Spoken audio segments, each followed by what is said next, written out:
We've got another Trump rally live from Washington where the misinformation, mayhem, and chaos was as rampant as it's ever been, the mental decline in full force. So let's just roll the clips I have lined up and we'll see what we can fact check. To bring back integrity to our intelligence community, Tulsi Gabbard will be our next director of national intelligence.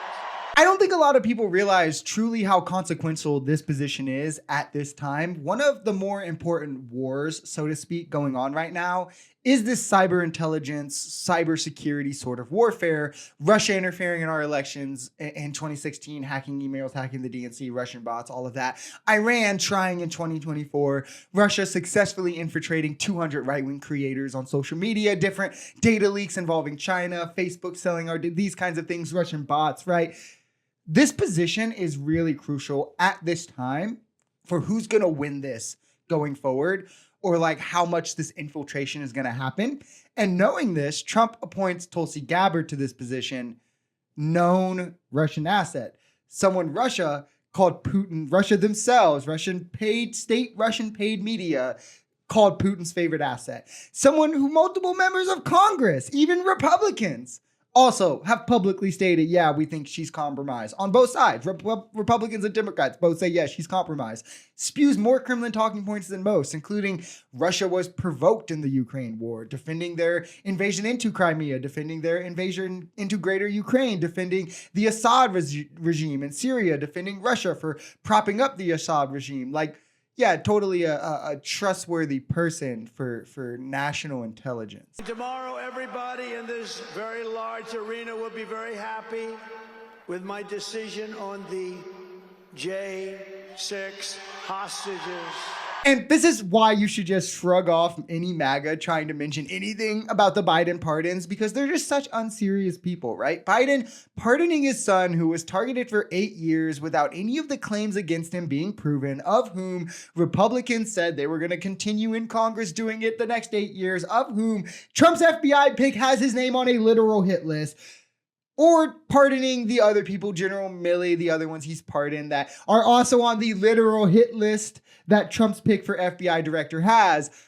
That's corruption, and we need to be really mad about it. But then Trump pardoning and like bragging about pardoning hundreds of criminals who stormed the Capitol, threatened Congress members, had guns and weapons when they did it, tried to overthrow democracy, successfully delayed our peaceful transfer of power, just because they did it in his name. Also, this is the only reason he's doing it, because I mean, like, there's tons of BLM protesters who were also objectively, I say lightly, who were objectively arrested for peacefully protesting. So if that's the argument with the Jan 6ers, even though, again, he's pardoning, or he's saying he's going to pardon rioters who attacked cops, did damage, all of this. But even if that's the argument and we're giving that, he never mentions anything about BLM. It's F them from MAGA, right? Again, these people were carrying weapons, mind you. It's all free and fair, however, but we have to be really mad about what Biden did. MAGA doesn't even care to hide how hypocritical they are to you. It's just funny to me that they like still expect us to take them serious. Like, they say it to us like it's going to be this sick own, and we're just going to be like, oh my God. And then we're going to, like, I don't know, look up to them or something. I don't get it personally, because instead I'm just like, you were just saying the other thing, and now you're saying this because it gives you like a win optically or something. We're looking forward to making a lot of changes, and you know, this victory is the start, really. What matters going forward is to actually make significant changes, cement those changes, and set the foundation for America to be strong for a century, for centuries, forever.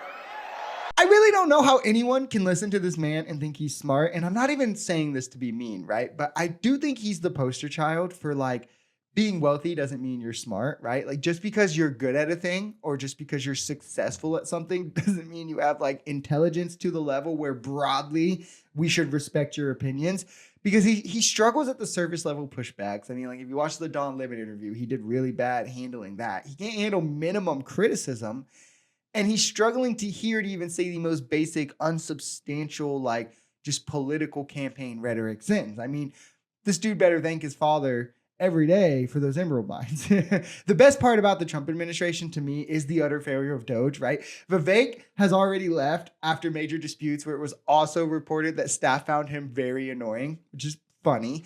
Elon is already walking back saying what they could cut as well, saying, well, it's 2 trillion at first. Now it's maybe we could possibly do 1 million. And this is the case with most Trump campaign promises, but you love to see it. It reminds me how bad Republicans are at governing. And like they're bragging about like this win, but it's like it's been nothing but chaos for them since they won. Like they just don't understand how to win. The same thing happened in 2016, and they walked around like, Democrats would never win again and it was over, which is probably why 2020 smacked them in the face so hard. But in reality, it's because Trump went on to do like the wildest things in office while failing the core reasons that people actually voted for him for. And it seems like history is about to repeat itself. Like, we're going to need an absolute change after it. And the first term, we didn't have he promised a big manufacturing boom. We hadn't had a big manufacturing boom in a long time. He promised it. We actually hit a manufacturing recession under Trump. And yes, this was pre-COVID. It had nothing to do with COVID. It had to do with his tariffs. We didn't have the 6% GDP growth that he promised, right? Like this was another big thing. People felt like the economy, while I guess at a solid position, was stalling out. He had less GDP growth than under Obama, which trickles down to like wages and things like that. Wages for the middle class actually grew at a slower rate than they did under Obama for his last 4 years. So people feel this. These are how people feel these things. He failed to do the wall. If you even look at promises like that, failed to replace Obamacare. These were core promises. If you're looking to his evangelical base, he failed to bring peace to the Middle East, which was another promise. So instead, he focused on, well, we have to prosecute Hillary, tried to force Ukraine to give him dirt on Biden, and then was like calling COVID the China flu. And these are the exact kind of things now that he's focusing on, where he's won and he's already said, well, I won't be able to deport everyone and I'm not going to be able to lower egg prices, but we're going to change pronoun laws and this and that, right? So I think we're in for kind of a repeat of 2016 to 2020, right?